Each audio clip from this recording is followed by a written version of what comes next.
ng bayan, maasahan anumang panahon. Magandang oras po sa ating lahat. Narito ang update sa lagay ng panahon ngayon at sa susunod na 24 oras. Patuloy pa rin nating minomonitor ang low pressure area sa loob ng ating area of responsibility.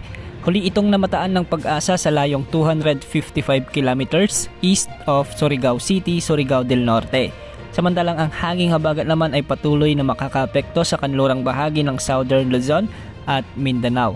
Localized thunderstorms naman ang posibleng magpaulan sa natitirang bahagi pa ng ating bansa.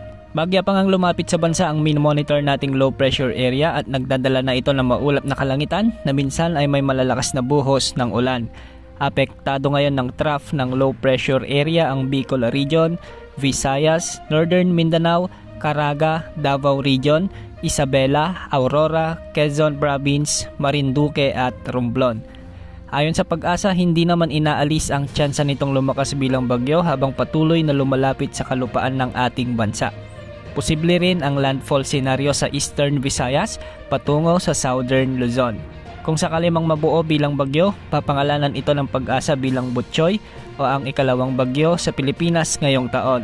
Pero sa mga oras na ito, mababa pa rin ang tsansa nitong maging bagyo sa susunod na 24 oras. Dahil naman sa epekto ng habagat, may mga inaasahang pag-ulan ngayon sa bahagi ng Zamboanga Peninsula, Bangsamoro Region, Soc-Sargen at Kalayaan Islands. Magiging bahagyang maulap naman ang mga kalangitan na may mga isolated rains sa Metro Manila, Bataan, at natitirang bahagi ng Calabarzon, kasama na ang natitirang bahagi ng Mimaropa. Maging alerto po sa banta ng pagbaha at pagguho ng lupa. Samantala may mga lugar namang posibleng ulanin dulot ng mga localized thunderstorms. Posibleng makaranas ng mga pag-ulan ngayon ang ilang bahagi ng Ilocos Region, ilang bahagi ng Cordillera Administrative Region at ilang bahagi ng Central Luzon. Maging alerto po tayo sa mga biglaang pagbaha at pagguho rin ng lupa. Samantala, isa pang potensyal na sama ng panahon ang posibleng mabuo sa silangan ng bansa at nakapalob ito sa makakapal na kumpol ng kalapan sa silangan ng Mindanao. Ayon sa Pag-asa, posible itong pumasok sa ating Philippine Area of Responsibility.